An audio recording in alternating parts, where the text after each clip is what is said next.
Indie Cinema, come chi mi segue già sa, è il canale dedicato al cinema indipendente, cioè a tutti quei film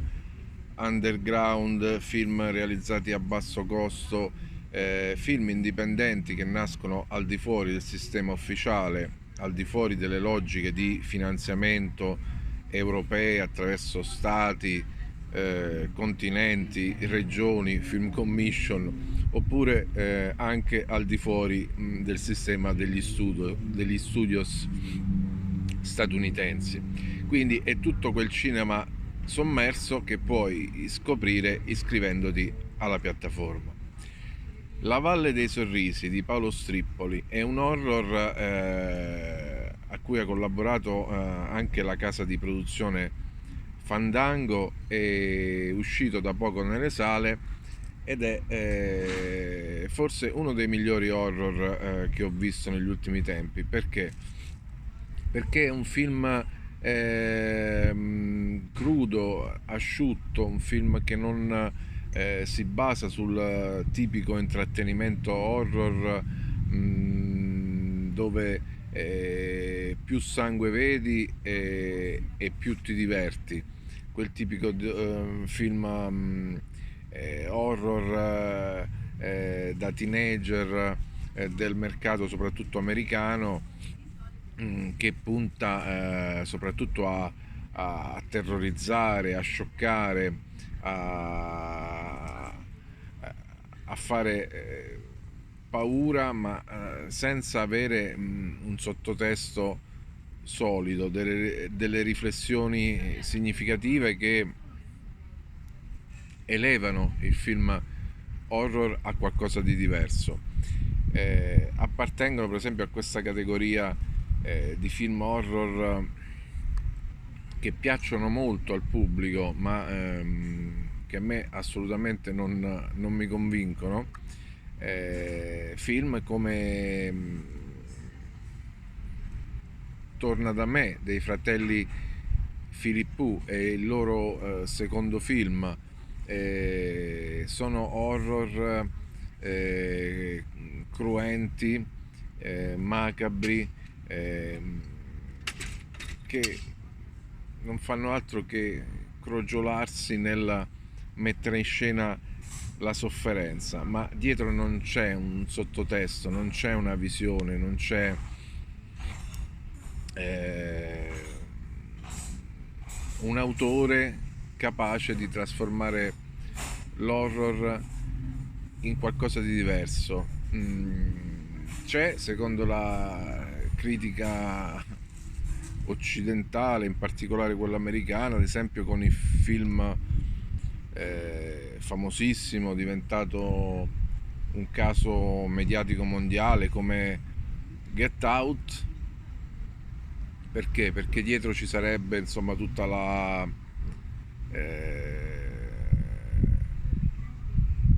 menata sul razzismo, sulla violenza insomma verso i neri, di cui si è fatto un po' paladino il regista Jordan Peele, ma non ha neanche questo film, nonostante la sua fama mondiale, eh, spinta insomma, da tutta questa critica che sembra totalmente così brancolare nel vuoto, al servizio del sistema, perché eh, non si spiega altrimenti come tutti questi critici, in particolare quelli americani, non riescono proprio a percepire il film che invece mette dei tasselli umani nel suo puzzle, il film che riesce con il genere ad andare oltre e a rivelare la visione di un autore, che è ad esempio quello che facevano i primi film di Pupi Avati, eh, per cui questo film ricorda molto l'estetica, la struttura. di film come La Casa dei Sorrisi, perché è essenzialmente un film molto scarno. Inizialmente la fotografia non è neanche particolarmente curata e sembra veramente un film underground. Poi si rivela col procedere della storia che questo è uno stratagemma, perché poi i mezzi si vede che ci sono, la fotografia diventa sempre più curata, così come i movimenti di macchina. Ma veniamo al plot. Si tratta di un giovane uomo, insegnante, che si trasferisce in questo paese, Remis, interpretato da Davide Riondino, in maniera egregia, devo dire, molto intensa. Eh, un uomo che è in stato di perenne sofferenza per qualcosa che noi non sappiamo. E già da qui si crea un mistero attorno a questo personaggio, che funziona molto, che appunto non è tipico del solito horror, anche se questo forse non è neanche da definire un horror. Cioè sì, nel finale si rivela un horror, però tutte le dinamiche che ci sono prima potrebbero essere definite anche nel genere del thriller psicologico. Il mistero quindi che si crea attorno a questo personaggio crea nel film un'attrazione magnetica verso il personaggio e verso il mistero di questo paese, dove tutti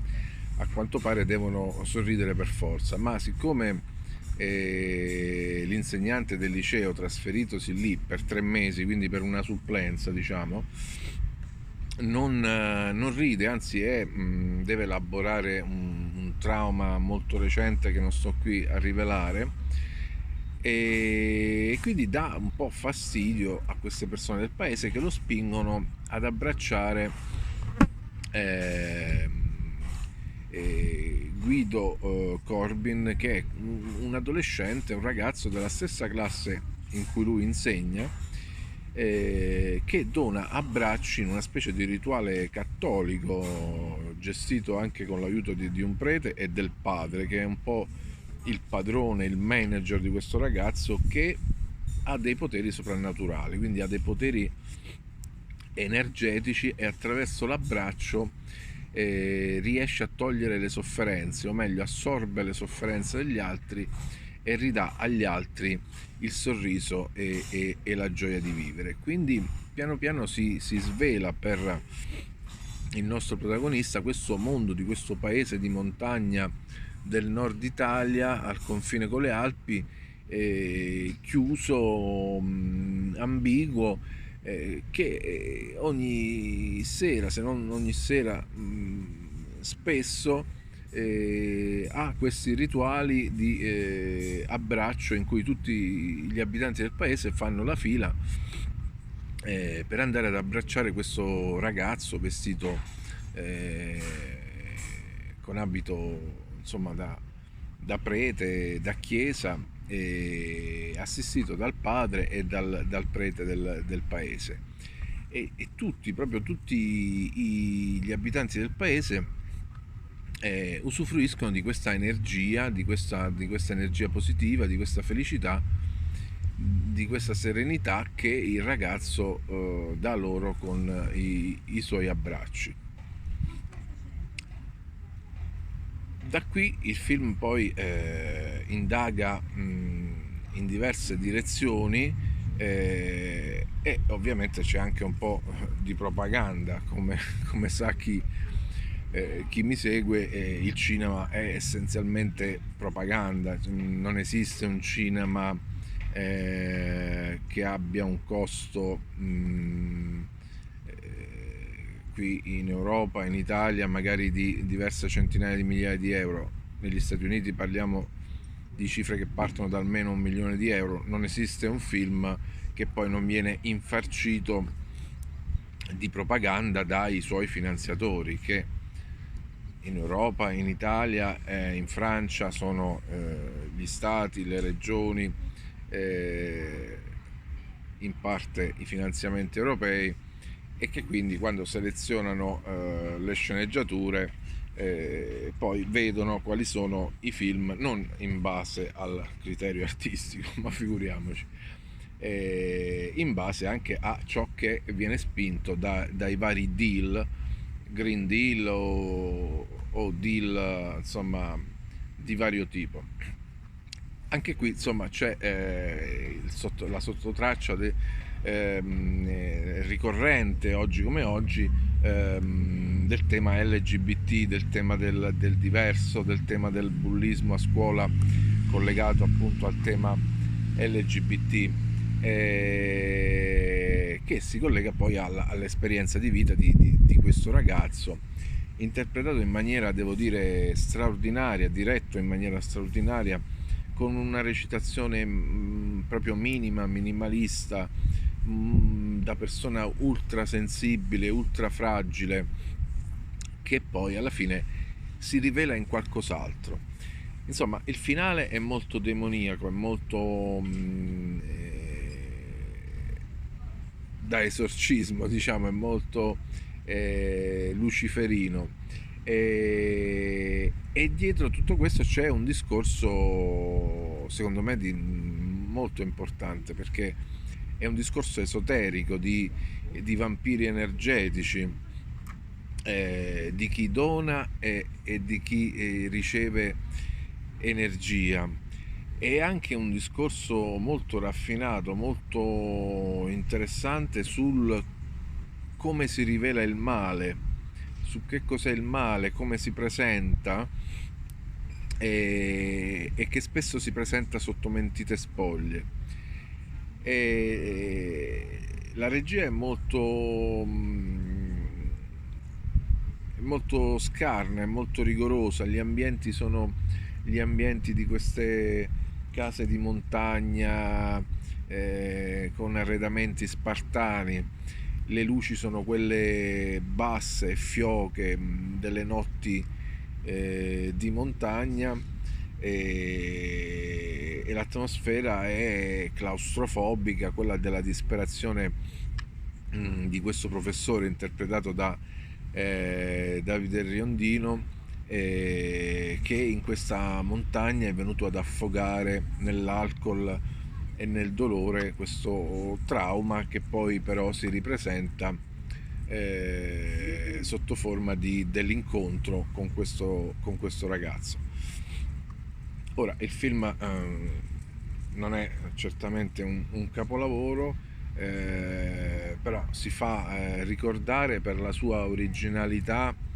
spiazzante rispetto agli horror a cui siamo abituati, e si ispira secondo me in parte a dei grandi film come Midsommar, ma fa della sua essenzialità, del suo non so quanto finto low budget, una cifra stilistica molto interessante. Quindi questo viaggio che poi non usa affatto il sangue, lo splatter, non c'è nulla di tutto questo, tranne alcune immagini oniriche che perseguitano il professore, che non particolarmente cruente, ma che ricalcano insomma i cliché di alcune apparizioni horror che iniettano in un'inquadratura questi turbamenti visivi, questi come dire, crack corporei